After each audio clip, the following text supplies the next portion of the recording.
ancaman antar bangsa.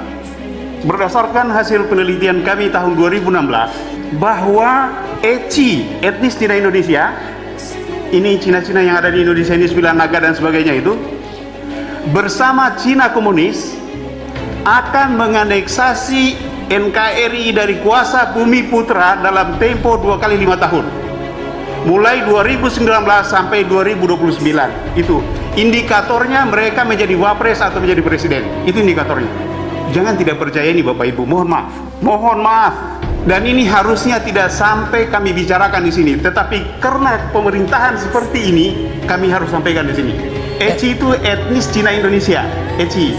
Jadi segala Lim Xiao Leong, segala Tommy Winata, segala James Riyadi, segala siapa lagi, Rusdi Kirana, itu Eci semua, itu etnis Cina Indonesia.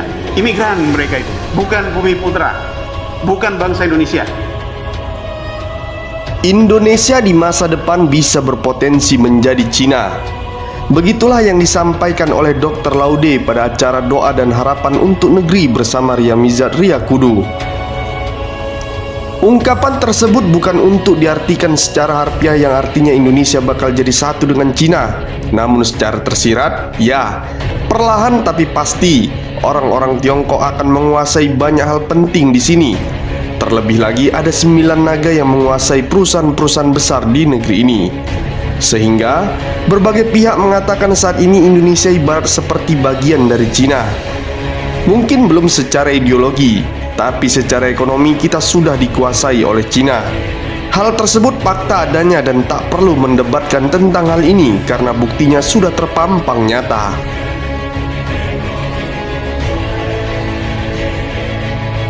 Saat ini siapa sih yang menguasai pasar-pasar dan ekonomi menengah ke bawah atau ke atas?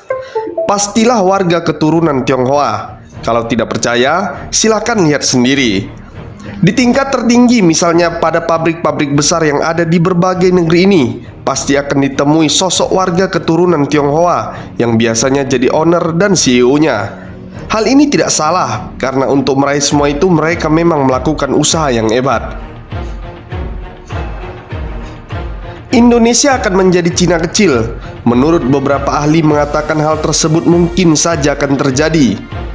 Menaklukkan sebuah bangsa melalui sarana ekonomi nampaknya merupakan modus operandi Cina yang diterapkan di beberapa kawasan seperti Afrika dan sekarang di Asia Selatan seperti Sri Lanka. Ekonom senior Rizal Ramli dulu pernah menyebutkan bahwa di bawah pemerintahan Presiden Joko Widodo atau Jokowi dan tokoh-tokoh di belakangnya dipengaruhi pemerintahan Cina dalam sektor ekonomi. Sehingga Rizal Ramli dulu pernah mengatakan, jika Jokowi menang dalam Pilpres 2019 lalu, Tiongkok akan menguasai Indonesia.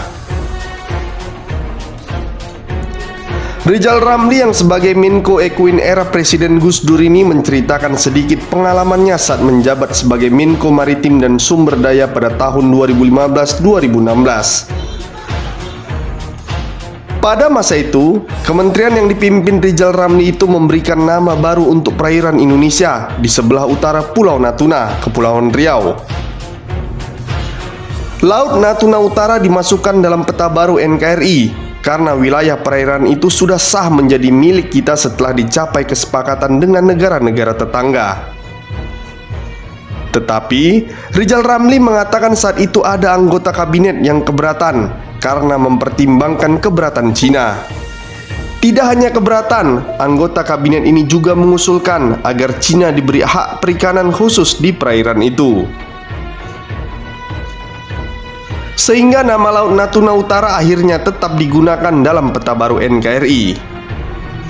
Kini, setelah berada di luar kabinet, Rizal Ramli melihat kelompok yang memiliki hubungan dekat dengan Cina begitu dominan. Maka dari itu, Rizal Ramli mengatakan bahwa kita harus berhati-hati dengan strategi Cina. Di beberapa negara mereka membantu proyek-proyek yang sudah pasti tidak untung. Setelah itu, mereka akan memilikinya, begitulah kelicikan mereka. Ada beberapa faktor yang akan membuat Indonesia bisa menjadi Tiongkok kecil. Faktor pertama yaitu orang terkaya di republik ini adalah mereka yang keturunan Tionghoa. Terbukti bahwa mereka orang-orang yang keturunan Tionghoa paling makmur dari orang pribumi sendiri. Sebut sajalah namanya seperti Robert Budi Hartono yang memiliki aset kekayaan hingga mencapai 15,4 miliar US dollar. Dan masih ada nama-nama lain yang semuanya punya darah Tiongkok, mulai dari Eka Cipta Wijaya hingga Antoni Salim. Keberadaan orang-orang terkaya ini penting bagi Indonesia karena merekalah yang menggerakkan perekonomian di negeri ini. Indonesia hari ini sedikit banyaknya telah bergantung kepada orang-orang kaya ini. Oleh karenanya, apa yang direncanakan orang-orang kaya ini, maka akan begitulah jalannya roda perekonomian kita. Faktor yang kedua adalah simpul perekonomian Indonesia dalam genggaman orang Tiongkok. Dalam bidang ekonomi, pengusaha keturunan Tionghoa punya andil besar. Mereka berada di level-level atas untuk kemudian membawahi usaha-usaha kecil menengah yang dikelola orang-orang pribumi. Karena berada di level-level atas, maka merekalah penentu kebijakan ekonomi semua orang. Pengaruh para pembisnis Tiongkok ini tidak cuma di usaha-usaha swasta, tapi juga merambah ke badan usaha milik negara atau BUMN. Banyak perusahaan besar di bawah negara sekarang mulai dikuasai oleh mereka. Lambat laun akan makin banyak perusahaan dalam negeri diambil alih, hingga pada akhirnya ekonomi Indonesia secara total mampu dikontrol oleh mereka. Hal tersebut sudah perlahan terjadi saat ini. Faktor yang ketiga adalah banyaknya warga keturunan Tionghoa menjadi pejabat penting di negeri ini. Dulu ketika masa Orde Baru masih bergulir, eksistensi warga keturunan Tionghoa benar-benar ditekan. Mereka dibatasi untuk tidak melakukan ini itu, termasuk juga tampil di panggung politik. Tapi beda dengan sekarang. Kini bisa kita saksikan mereka yang keturunan Tionghoa sudah mulai banyak yang berhasil duduk di kursi pemerintahan. Tak hanya menjadi PNS ataupun aparatur pemerintah lain, sudah banyak tokoh-tokoh keturunan Tionghoa yang tampil dan menduduki posisi-posisi penting, dan tak tertutup kemungkinan suatu saat bisa saja mereka menduduki kursi presiden di negeri ini. Faktor yang keempat adalah mulai banyaknya pekerja Tiongkok yang berdatangan ke Indonesia. Bicara tenaga kerja asing yang masuk ke Indonesia memang didominasi oleh para pekerja Cina. Warga Tiongkok perlahan juga memasuki strata sosial menengah dengan bekerja sebagai buruh-buruh. Mereka umumnya bukan asli orang Indonesia. Jumlah yang datang juga nggak sedikit, jumlahnya bahkan ribuan, dan umumnya mereka datang atas nama usaha kontraktor milik warga Tionghoa pula. Meskipun hanya sementara, ketika didatangkan para pekerja dari Tiongkok ini, maka pangsa ekonomi pun makin dikuasai.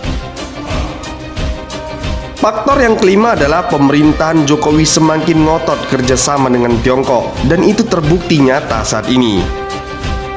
Tak cuma soal pemberian hutang, kerjasama Indonesia dan Tiongkok juga tergambar dalam mega proyek kereta super cepat Jakarta-Bandung.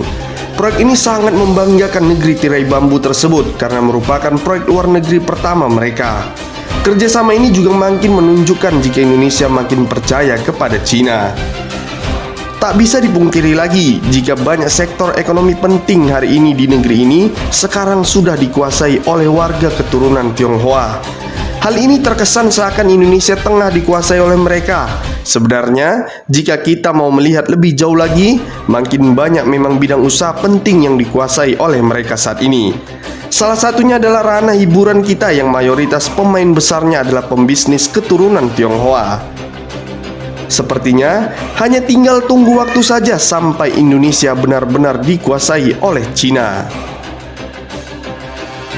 Terima kasih sudah menonton video ini. Semoga informasi yang kita suguhkan bermanfaat untuk kita semua. Dan jangan lupa untuk di like, share, dan subscribe ya. Terima kasih.